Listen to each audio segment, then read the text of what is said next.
Hi, I've been asked if I could do some short videos about gear and all the bits and pieces that go with being a musician, and in particular a ukulele player. The idea is to cover some topics like microphones and amplification, stuff you might have in your gig bag and things like that. To kick off, I thought we might take a look at some of the different types of ukes that are available. This is by no means a definitive list, but covers some of the more common ukes that you might sort of come across. We're all familiar with the sopranos, concert and tenors, but in the last 10 years or so there's been an explosion of different types of ukes available, and nowadays you're really spoilt for choice. I'm leaving out all the varieties of woods and stuff like that, otherwise we'd be here all day, so let's have a look at some of the other types of uke that are available. By the way, contrary to popular belief, I don't own examples of all the different types of ukes, so if anyone would like to do a short chat about one that I don't have, then please feel free to send in a video. So let's start off. First up is the baritone. The baritone is the next step up from a tenor in size. It's about 3 inches longer and tends to have a wider neck. It's also traditionally tuned to guitar tuning, which is D, G, B, E, so the bottom 4 strings of your guitar. Which means that you have to learn a whole new set of chords if you're not a guitar player, but if you're familiar with the guitar chords, then you can play those. You can tune them to the standard uke tuning, G, C, E, A, and they usually come with a low G. Baritones, I know some of you have got them, have a nice deep fuller sound with a lot of low end, and they really sound quite similar to an acoustic guitar. I don't unfortunately own one. So next up is the 5-string. This is my go-to uke for live gigs because it's very loud and it's got a nice bottom end. It's got 2 G strings on it, so a high G and a low G. They're set at an octave apart.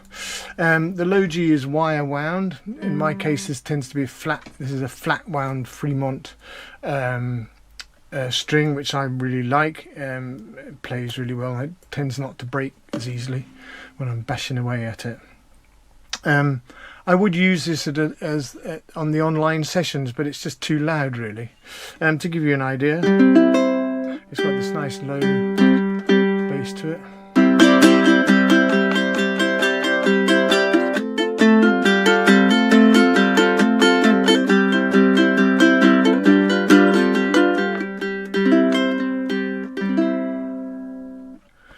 There is a slight discussion about what should come first, the high G or the low G. I prefer it with the high G. So you get the first note that you hit is the higher one, followed by the lower one.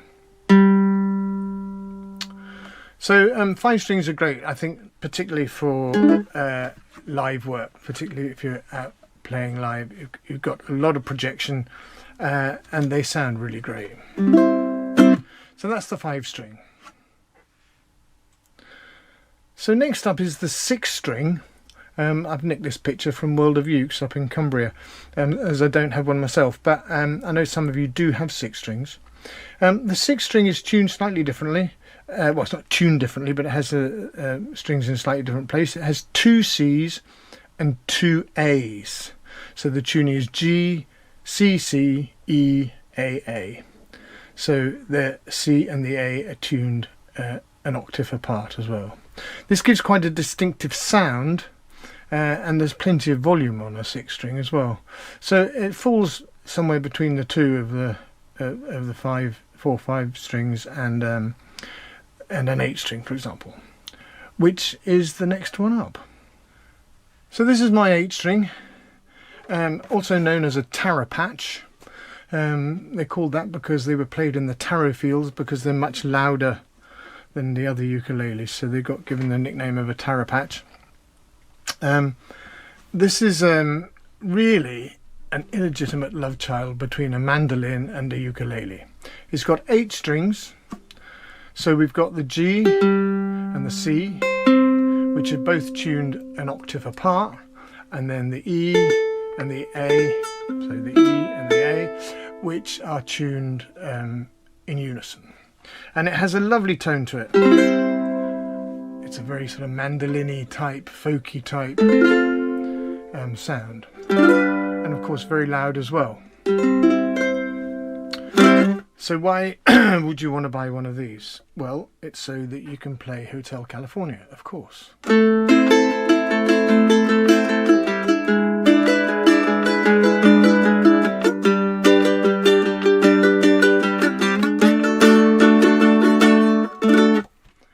Anyway, it's me mucking about. It's a lovely sound to it. They do have a great sound to it, and I know a number of you have got them. They are a little tricky to play. You need to learn to play it. It's a bit like playing a cheese grater sometimes, having all 8 strings up here.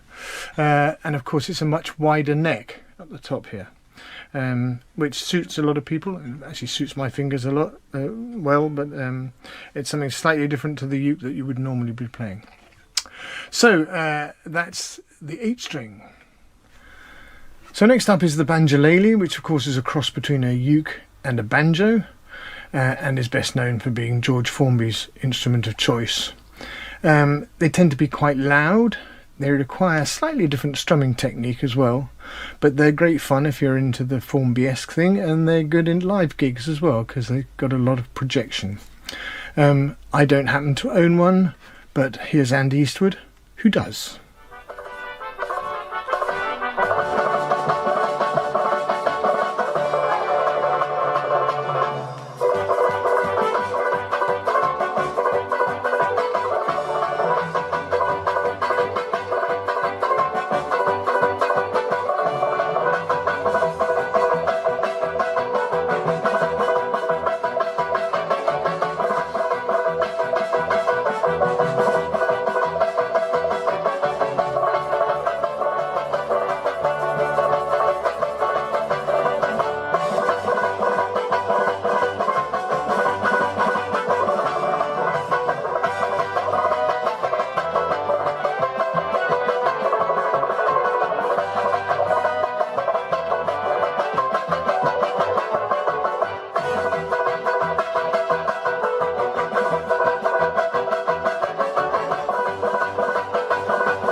Moving on. Okay, so next up is the Resonator. The Resonator uke is basically a ukulele-sized resonator guitar. They can be made of metal or wood, but instead of a sound hole, they have a cone that, well, it resonates inside the body, and it gives it quite a unique sound. And of course is used a lot for the blues, which is illustrated here by Phil Dolman and Manitoba Hal.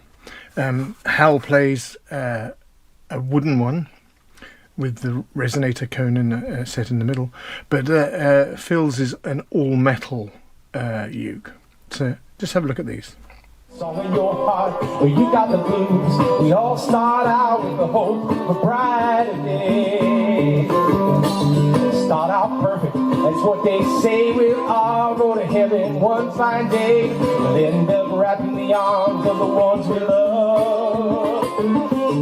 I hope you're happy and I hope you're strong. I pray that no one ever treats you wrong. I hope you learn to see with love in your heart. When I don't mind, it's best that we do. Here's a kiss, I hope it brings lots of luck to you. It makes no difference how I carry on. Well, honey, please don't talk about me. Please don't talk about me. Please don't talk about me when I'm gone.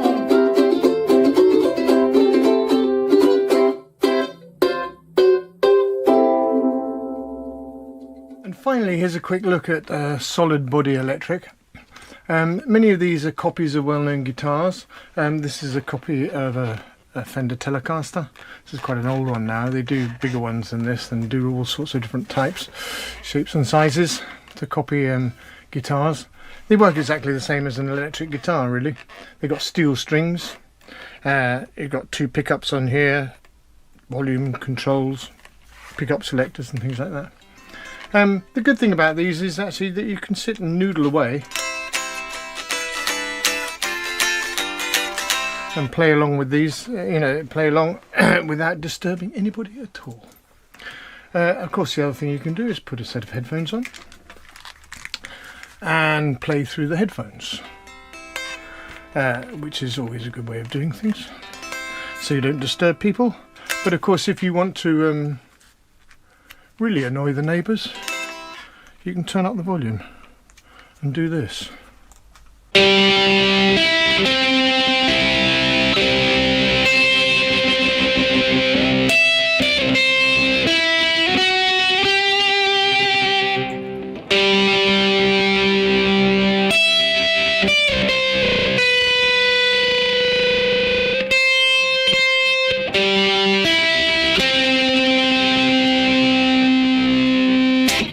So all of these ukes are played pretty much using the same standard uke chords. They require a slightly different approach to playing and the techniques vary slightly, but in general you should be able to play any of these ukes.